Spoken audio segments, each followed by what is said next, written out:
ഇത് നോക്കിയടാ, അതെ ഒരു വണ്ടി വന്ന് നോക്കിയടാ. മോനെ മോനെ വണ്ടി നിർത്തിക്കടാ, വണ്ടി നിർത്തിക്കേ. ഇതെന്നാ വണ്ടിയാണോ ഇത്? നിനക്ക് ലൈസൻസ് ഉണ്ടോടാ? ഇല്ല. ലൈസൻസ് ഇല്ലേ? പിന്നെ ആരാ നിന്റെ വണ്ടി തന്നോട്ടെ? ഇത് ആരുണ്ടാക്കി തന്നാ ഈ വണ്ടി? എന്റെ ചേട്ടൻ ഉണ്ടാക്കി തന്നത്. ഇത് എന്നാ വണ്ടിയത് ശരിക്കും? ഏത് വണ്ടി ഉണ്ടാക്കിയതാ? ആക്റ്റീവ പൊളിച്ചുണ്ടാക്കിയതാ. ആക്റ്റീവ് പൊളിച്ചുണ്ടാക്കിയ നോക്കിയ അടിപൊളിയായിട്ട് വണ്ടി. ഒന്ന് ഓടിച്ചേ. നിർത്തിക്കേ. നോക്കിയ ഒരു അടിപൊളി വണ്ടിയാണ് കേട്ടോ. അപ്പൊ ചേട്ടനുണ്ടോ അവിടെ? അപ്പൊ ചേട്ടനെ ഒന്ന് വിളിക്കണല്ലോ, നമുക്കൊന്ന് പരിചയപ്പെടുത്തുന്നത്. നോക്കി അടിപൊളിയായിട്ടുള്ള ഒരു സെറ്റ് ആയിട്ടുള്ള വണ്ടിയാണ്. അപ്പൊ നിർത്തിക്കേ. എന്റെ താക്കോല എവിടെയാ? അമ്പത് താക്കോലൊക്കെ ഇവിടെയാണ് കേട്ടോ. അപ്പൊ സംഭവം സെറ്റ് ആയിരുന്നു. ഒന്ന് സ്റ്റാൻഡ് വെച്ചേ. നമ്മളിത് മൂവാറ്റുപുഴയ്ക്ക് അടുത്തുള്ള തൃക്കളത്തൂരാണ് വന്നേക്കുന്നത് കേട്ടോ. വിദേശ രാജ്യങ്ങളിൽ മാത്രം കണ്ടുവരുന്ന ചോപ്പർ ബൈക്കിന്റെ ആ ഒരു മാതൃകയിലേക്ക് നമ്മുടെ ഹോണ്ട ആക്റ്റീവ മാറ്റിയിരിക്കുന്ന ഒരു പയ്യനുണ്ട്. അപ്പൊ ആ പുള്ളിയെ നമ്മൾ പരിചയപ്പെടാൻ വന്നതാണ്. പേര് പറഞ്ഞേ? വിനായക്. അപ്പൊ എന്താണ് ശരിക്കും പറഞ്ഞ ഇങ്ങനെ ഒരു വണ്ടി ഒന്ന് കൺസെപ്റ്റ് എങ്ങനെയാണ് മനസ്സിലേക്ക് വന്നത്? ഇതൊരു ഹോണ്ട ആക്റ്റീവ എന്നാണ് മെയിനായിട്ട് ഇതിന്റെ പാർട്സ് ഒക്കെ എടുത്തേക്കണേ. ഹോണ്ട ആക്റ്റീവ ഞങ്ങൾ പൊളിക്കാൻ വേണ്ടി മേടിച്ചു തന്നു. ഇവന്റെ ഒരു കൂട്ടുകാരന്റെ വണ്ടിയായിരുന്നു. അപ്പൊ ആ വണ്ടി ഇങ്ങനെ ഒരു ബൈക്ക് പോലെ ഉണ്ടാക്കി നോക്കാം. ഇത് പലരും ചെയ്യുന്നുണ്ട് ഈ വണ്ടി. ഇതുപോലെ ഇന്ത്യയിൽ ഇഷ്ടംപോലെ ആൾക്കാർ ചെയ്യുന്നുണ്ട്. കേരളത്തിലാണ് പിന്നെ എങ്ങനെയുണ്ട് പൊതുജനങ്ങളുടെ ഒരു സപ്പോർട്ട്, നാട്ടുകാരുടെ സപ്പോർട്ട്? പൊതുജനം കുഴപ്പമില്ല, എല്ലാവരും സപ്പോർട്ടാണ്. റോഡിൽ ഇറക്കുന്നില്ല, ആർക്കും വേറെ കുഴപ്പമൊന്നുമില്ല.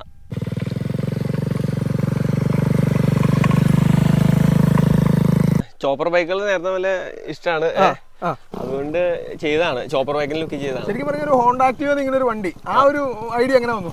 ഇത് നമ്മുടെ കേരളത്തിൽ കേരളത്തിൽ ചെയ്ത് കഴിഞ്ഞാൽ പണി കിട്ടും. റോഡിൽ ഇറക്കാറില്ല കേട്ടോ. പ്രത്യേകം നോട്ട് ചെയ്യുക, ഈ വണ്ടി നമ്മൾ റോഡിൽ ഇറക്കുന്നില്ല. പ്രൈവറ്റ് ആയിട്ടുള്ള നമ്മുടെ സ്ഥലങ്ങളിൽ മാത്രമാണ് ഓടിക്കുന്നുള്ളൂ.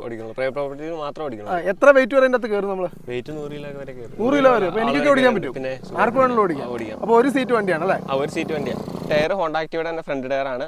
മഡ്ഗാർഡ് നമ്മൾ കട്ട് ചെയ്ത് വർക്ക്ഷോപ്പിൽ ചെയ്തെടുത്ത. ഷോക്ക് വരുന്നത് ഞാനൊരു CB7 ഉണ്ടായിരുന്നു. ആ CB7 ഷോക്കാ. T4ക്കും CB7 തന്നെയാണ്. റോയൽ എൻഫീൽഡിന്റെ ഇത് ഒരു സ്ക്രാപ്പ് കടയിൽ നിന്ന് മേടിച്ച. അങ്ങനെ പല വണ്ടികൾ കൂടിയാണ് ശരിക്കും പറഞ്ഞ ഹോണ്ട ആക്റ്റീവയുടെ. എന്താണ് ഇതിനകത്ത് ശരിക്കും ഉപയോഗിച്ചത്? ഹോണ്ട ആക്റ്റീവയുടെ എഞ്ചിനും ഫ്രണ്ട് ടയറും ബാക്ക് ടയറും ഹോണ്ട ആക്റ്റീവ. ഈ എഞ്ചിനൊക്കെ ഹോണ്ട ആക്റ്റീവ തന്നെയാണ്. ഇതൊക്കെ ഹോണ്ട ആക്റ്റീവയുടെ ബോഡിയിൽ ഉണ്ടാക്കിയേക്കണേ. ബോഡി കട്ട് ചെയ്ത് നോക്കിയാൽ നമ്മുടെ ബൈക്ക് നോക്കിയാൽ സൂപ്പർ ആയിട്ട് അടിപൊളിയായിട്ടാണ് പോണത്. തിരിച്ചു നോക്കാം. ഓക്കെ, സെറ്റായിട്ടാണ് തിരിയണേ. അപ്പൊ എങ്ങനെ ഈ ഒരു ഫീൽഡിലേക്ക് ശരിക്കും പറഞ്ഞാൽ ഇൻട്രസ്റ്റോട് കൂടി വന്നാണോ? അതോ ഞങ്ങൾക്ക് വണ്ടിയോട് താല്പര്യമുണ്ട്. എന്താ പഠിച്ചതൊക്കെ? എന്താ പഠിച്ചത്? ഹാർഡ്വെയർ ആണ്. അപ്പൊ എന്തായാലും വണ്ടി ഫീൽഡിലൊക്കെ ഇതുപോലെ ഒരുപാട് വണ്ടികൾ മോഡിഫൈ ചെയ്യാറുണ്ടോ? 1-2 വണ്ടികൾ ഞങ്ങൾ ചെയ്തിട്ടുണ്ട്. MVD പോലീസോ അങ്ങനെ എല്ലാം പിടിക്കാറോ അല്ല വിളിക്കാറൊക്കെ ഉണ്ടോ? ഇതുവരെ പിടിച്ചാൽ റോഡിൽ ഇറക്കാറില്ല. അങ്ങനെ വണ്ടി റോഡിൽ ഇറക്കാറില്ല, നമ്മുടേതായ പ്രോപ്പർട്ടിയിൽ മാത്രം ഇറക്കാറുള്ളൂ. ഇതിപ്പോ കുട്ടികൾക്ക് വേണ്ടി പിള്ളേർക്ക് ഓടിക്കാനുള്ള രീതിയിൽ നമ്മുടെ സ്ഥലത്തൂടെ മാത്രം ഓടിക്കാനുള്ള രീതിയിൽ ചെയ്താണ്. ഇത് എയർ ഫിൽറ്റർ ആണ്. എയർ ഫിൽറ്റർ വരുമ്പോൾ അത്യാവശ്യം സ്പേസ് തന്നെ കാരണം കുറയ്ക്കാൻ വേണ്ടിയിട്ട് പവർ ഫിൽറ്റർ വെച്ചേക്കണേ. ഓക്കെ.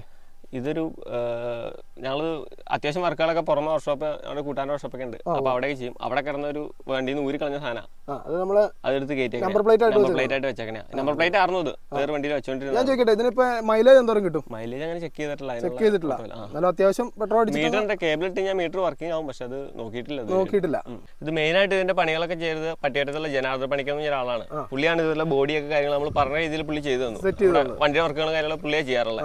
എന്ത് പറഞ്ഞാലും പുള്ളി നമ്മളാ പറഞ്ഞ രീതിയിൽ തന്നെ ചെയ്തു തരാറുണ്ട്. സൈലൻസർ ഞങ്ങൾ പുള്ളിയോട് ഇങ്ങനെ 2 പൈപ്പ് പോലെ വേണം എന്ന് ഞാൻ വരച്ച് കാണിച്ചു കൊടുത്തു. പുള്ളി അതേപോലെ തന്നെ ചെയ്തു തരുന്നത്. ഈ മഡ്ഗാർഡും അതെ. നമുക്ക് അത്യാവശ്യം കയറ്റമൊക്കെ വലിക്കുമോ? അത്യാവശ്യം കയറ്റം വലിച്ചോളും. ഡിയാക്റ്റീവയുടെ പവർ ഉണ്ട്. പിന്നെ എയർ ഫിൽറ്ററിന്റെയും സൈലൻസറൊക്കെ കുറഞ്ഞുകൊണ്ട് വലിയ ഇച്ചിരി കുറവുണ്ട്. പിന്നെ പിള്ളേർക്ക് ഓടിക്കാൻ ഈ വലിയ മതിയല്ലോ. ഓക്കെ. പിന്നെ ഇതിനകത്ത് പെട്രോൾ ടാങ്കിലേക്ക് വന്നു കഴിഞ്ഞാൽ എത്ര ലിറ്റർ പെട്രോൾ ഉള്ളൂ? ഒരു 5 ലിറ്റർ ഒക്കെ പെട്രോൾ ഉള്ളൂ. 5 ലിറ്റർ പെട്രോൾ നോക്കിയിട്ടില്ല. ഇതുപോലെ നമുക്ക് വേറെ എന്തെങ്കിലും കൺസെപ്റ്റ് വണ്ടി ഉണ്ടാക്കുന്നുണ്ടോ നിലവില്? പിന്നെ ആ ബിഗ് ബോസിൽ ഓൺസഞ്ചാന് വേണ്ടിയിട്ട് വണ്ടി ഉണ്ടാക്കുന്നുണ്ട്. അതിന്റെ പണിപ്പുരയിലാണ്. ഉടനെ തന്നെ അതും പ്രതീക്ഷിക്കാം അല്ലേ? ഈ ബ്രേക്കിന്റെ ഒരു സിസ്റ്റം എങ്ങനെയാ ശരിക്കും? ബ്രേക്ക് കൊടുത്തേക്കുന്ന സാധാ എമയിലൊക്കെ തന്നെ ലിവർ തന്നെയാണ്. അതായത് കയ്യിലുള്ള ബ്രേക്കേ ഉള്ളൂ, കാലില്ല. ഇല്ല കാലില്ല. പിന്നെ അതിന്റെ ഒരുപാട് പണികൾ കഴിയാനുണ്ടെന്ന് തോന്നുന്നു അല്ലേ? സെൽഫ് കാര്യങ്ങളൊക്കെ ഉണ്ട്. പിന്നെ ഇവിടെ ഒരു കവറൊക്കെ പോലെ ചെയ്യാനുണ്ട്, സെറ്റ് ചെയ്യാനുണ്ട്. അപ്പൊ നമ്മൾ 2 പേര് വെച്ചൊന്ന് പയ്യെ ഒന്ന് ഓടിച്ചു നോക്കി. 2 പേര് വെച്ച് പോയി നോക്കി. 2 കുട്ടികൾ വെച്ച് ബൈക്ക് ദേവന്മാര് പുഷ്പം പോലെ പോകുന്നുണ്ട് കേട്ടോ. സെറ്റപ്പ് ആയിട്ടാണ് പോണത്. എങ്ങനെയുണ്ടായിരുന്നു? അടിപൊളിയാണോ? അടിപൊളിയായി. കയറ്റൊക്കെ അത്യാവശ്യം കയറി പോകും. നമുക്ക് ഈ ഒരു കയറ്റം കയറ്റി കാണിക്കാം. നല്ല രീതിയിൽ വലിയ പോട്ടെ.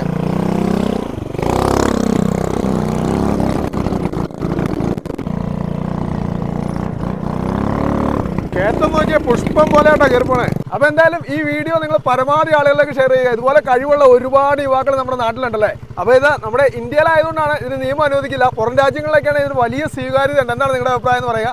അപ്പോൾ വിനായകന്റെ ഈ സുഹൃത്തുക്കളുടെ ഈ ഒരു ബൈക്ക് നിങ്ങളുടെ മുമ്പിലേക്ക് എത്തിക്കുകയാണ്. പരമാവധി ആളുകളിലേക്ക് ഷെയർ ചെയ്തെത്തിക്കുക. ഇതുപോലുള്ള പുതിയ കാഴ്ചകളായിട്ട് കാണുന്നവരെ എല്ലാവർക്കും ബൈ. ഞാൻ റൈഡ് പോയിട്ടില്ല.